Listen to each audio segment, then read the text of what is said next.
know. Yeah, you will see that one's way too loose.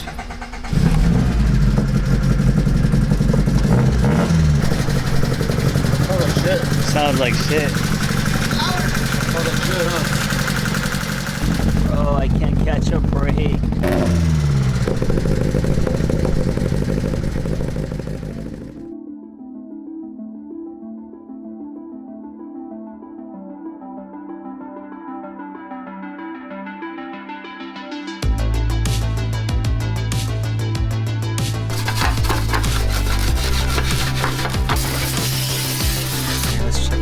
Head gasket.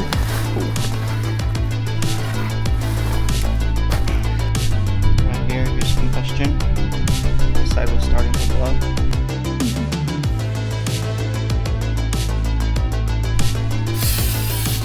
Some quick brake cleaner to clean the surface.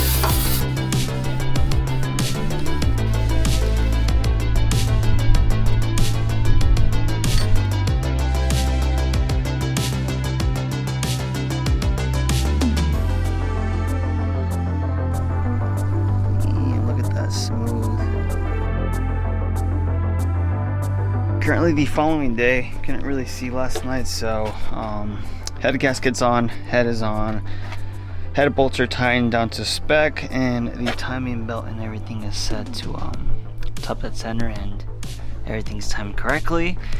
Now it's pretty much just focusing on pretty much putting everything back together. I think it's gonna make it. Wait, hold on, let me show him real quick. So we're driving out to get something to eat yesterday, and he hit something on the freeway. The good thing about black wheels is you can Sharpie it and you can hide it. No one will know unless you watch this video. And if you know, you know. Stay quiet. Stay quiet. Just like sandwich title. We all know it's a real GTR. Nothing happened. Nothing happened. It was never there. Sick. Not there with a whip. Serio, huh? Yeah, might as well just sit here and freaking start.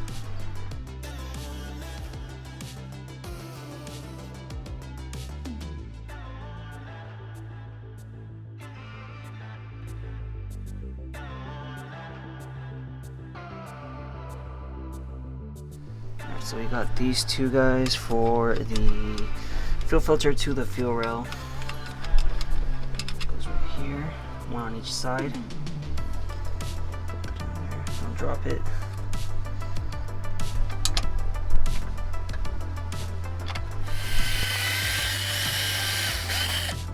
Alright, so first coat is normally 50% of the subject. I went ahead and got the VHT high temperature gloss white. Might get dirty, but it'll look better than before. So, quick coat, looking crazy.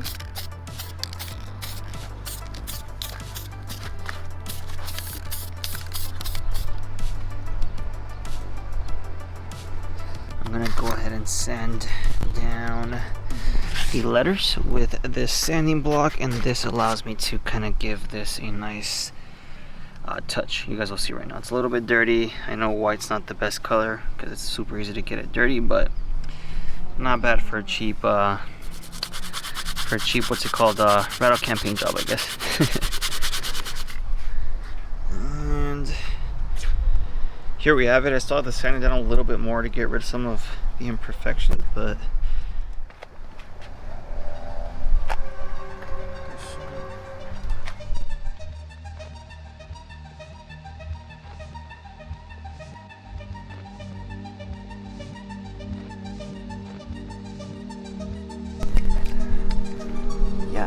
exactly how it was. Yeah, white valve cover was not the move. It's already super dirty. Little polishing should be. Alright guys, moment of truth. You nervous? Oh, I'm fucking nervous. Wait! What? I want to get it on video too. Are you good?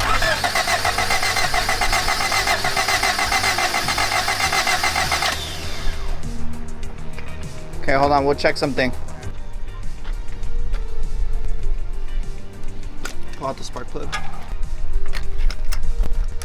This is a magnetic, huh? Oh, there it is.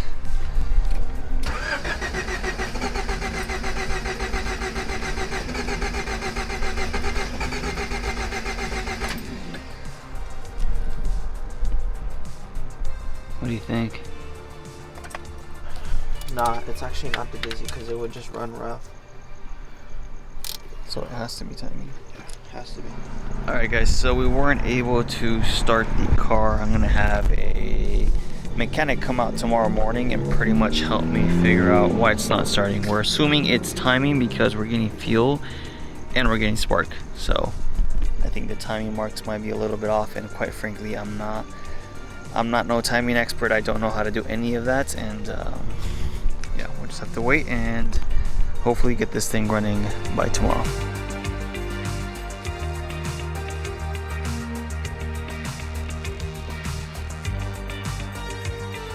So day 3 or 4 in regards to working on this car, that just goes to show how much time and effort can go into a single video. This isn't too much. So right now we're currently waiting for another guy to kind of help us out with the timing. When it comes to the timing, I get it theoretically. You just kind of have to make sure everything lines up. But I do not want to bend the valve, and I do not consider myself just skilled enough mechanically to be able to do that myself. So I'd rather resort that to someone else. And it's kind of funny because sometimes I feel like people hold themselves back from even making content or making a YouTube channel in regards to cars because maybe you just don't know how to work on cars, kind of how I did. And all I can tell you guys is don't listen to those people, because at the end of the day, they might be good at working on cars, but they can't do this. They can't pick up a camera. They can't make sick videos. They can't do any sort of storytelling. They can't grow an audience. They can't do any of that. So again, some people have strengths, some people have weaknesses.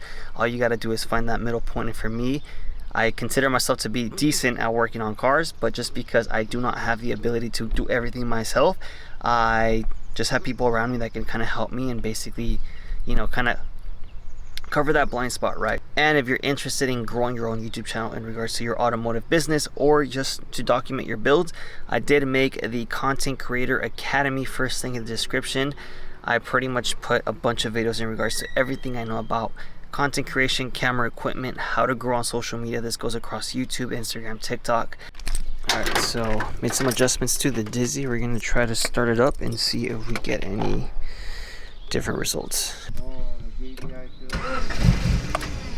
Oh, I wanted to. Go for it.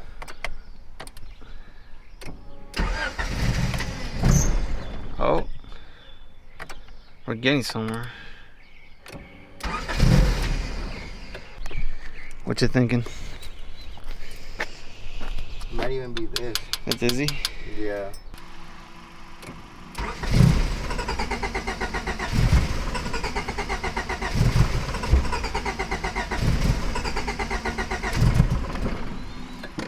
He basically repinned the IAC sensor back here under the intake manifold because it came loose. But as you guys just saw, it starts and then dies pretty quickly, so.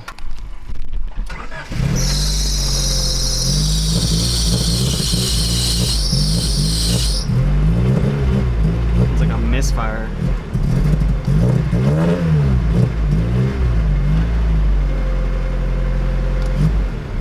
Yeah, as soon as I accelerate, you guys can kind of hear it. It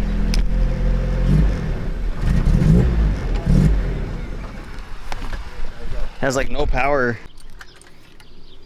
You see how they're all black? Yeah, I was running rich. Mm-hmm. It would waste gas pretty quick too. Give me like 250 miles to the tank. Full tank? Yeah, That's bad. I know. That's really, really bad.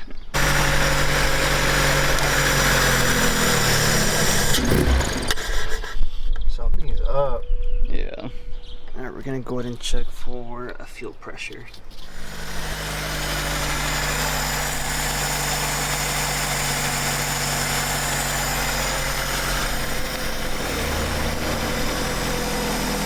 See the seat through once you start banging. It actually. And it maintains it. Yeah. You know? Has to be something like that distributor for the spark plugs. We're thinking it's either the distributor or the spark plugs because we're getting fuel. He's telling me since it blew the head gasket with those spark plugs on there, they might have gone bad. So I'm just gonna get some new ones. But it's super confusing. If this has happened to you guys before and you haven't figured it out, let us know in the comments section below for other people to watch this in the future. We're so close, but dude, I just want this thing running. I'm over it, legit over it. Alright, Got some NGKs and some power steering fluid because it's also leaking. Alright, new spark plugs. Let's see how it runs.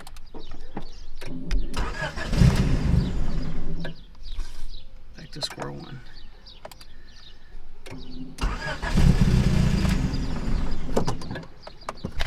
Alright, so I'm gonna go back to AutoZone, get a new dizzy. We're gonna get it, get the 99 Honda Civic EX1 to match the plug, even though this is basically a 94 motor off an EG, basically, right? Correct. Okay.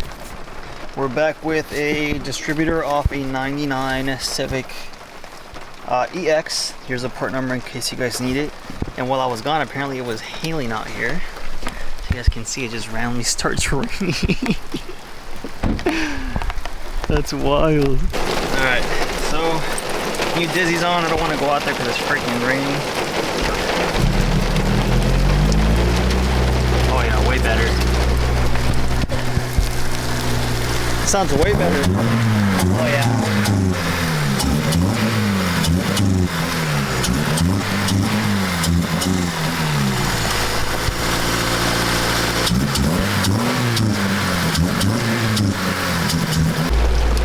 Press the gas pedal a little bit.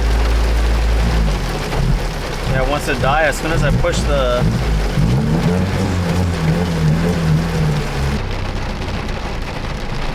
When I start thinking about it, it suddenly dies out. Another day in the car life. The things we do for cars. Alright, currently the following day, I'm just going to quickly look over the ECU, just check for burn spots inside.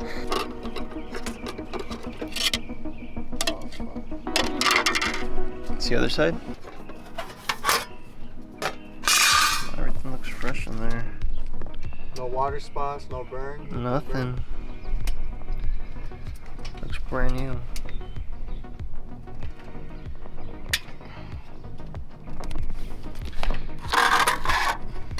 That's not stock, is it? IPT?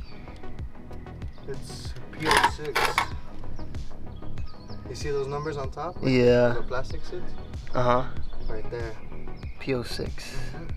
Time for a compression test.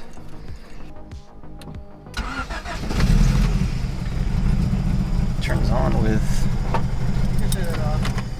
That's on 3 cylinders. That was on 3 cylinders, huh? It turned on though. Did it give you a number? Like 150. Okay, so we do have compression on that one. Yeah.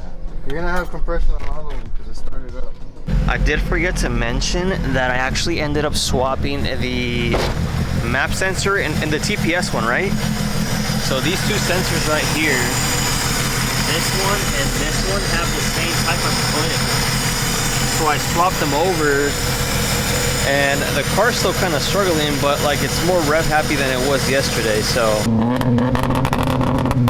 God damn, that two-step. It's staying on. I'm gonna go ahead and basically let it heat up. And then I think we'll just put it back on the ground, see if it dries. All right, so he unplugged the TPS sensor. And we're actually getting way better throttle response. I am noticing the car is running extremely rich because it's blowing out a bunch of black smoke. And as soon as I rev it, all you see is like, let me just show you guys.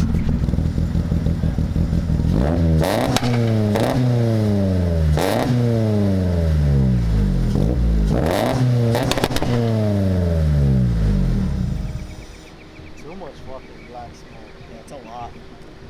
Alright, so I went out to the junkyard and for some reason the TPS sensors have some really weird bolts that go in here. I've never seen them before and they were just a pain in the ass to remove, so I just didn't even bother wasting my time and just went to go buy one at the store.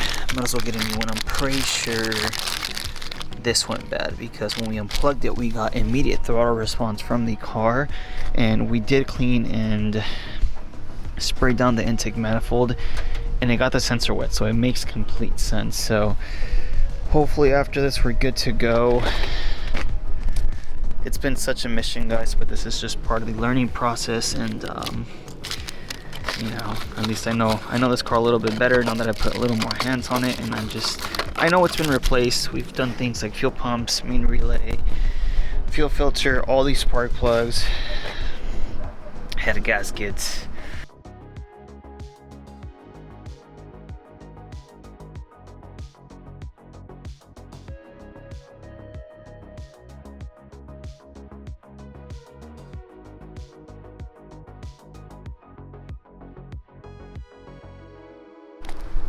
So I went ahead and installed it without any sort of calibration, just straight out of the box. Let's see how it runs, and if we're finally able to drive this thing. We literally tried everything, man.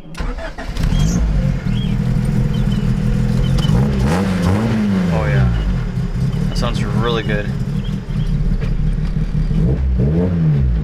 Okay, it's moving. I do notice this thing is blowing a ton of black smoke from the back. It wasn't doing that before. I feel like it ran rich because my back bumper's always black, but I'm noticing a lot of smoke. It's moving on its own feet. Okay. Yeah, I feel like that TPS needs some calibration for sure. I'm a little bit tired, but the car's running, the car's not overheating. I think that TPS just needs a little bit of adjustments. If anything happens with the car, I'll let you guys know, but man, what a rough couple days to just have this thing down. Like, I haven't had this much issues with a car in a while, and part of me always wants a new car, but then there's that part of me that just loves the 90s classics. It's like people want these kind of cars, but they don't want the problems that come with the old cars. I don't know if anyone thinks that way, but alright, we're back at SB Machine Shop out in SB. We're gonna go ahead and pretty much do the valve lash adjustment, which we didn't do when we put everything back together. They're basically recommending for us to do that because it sets something to do with the timing, and if it's not, I don't really know it theoretically lasts right now, but basically we think that's what it is based off just everything else that we've done so far. God damn. Yeah. That's like so, super black. I bet you the valve lash on this is off. It's off. It's either too tight or it's too loose. Yeah, it's all four pitch black.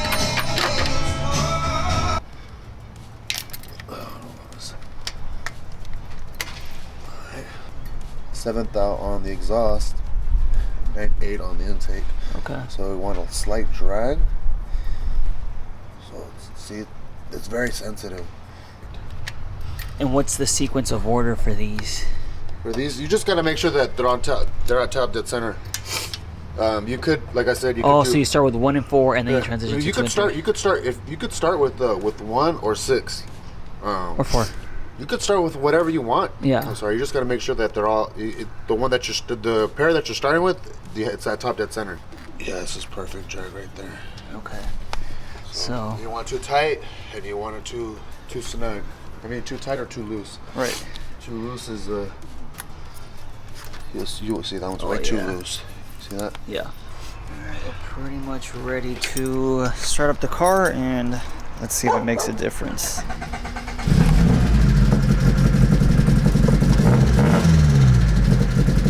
That sounds weird. Oh, like shit. Sounds like shit. Oh, like shit, huh? So I can't catch a break.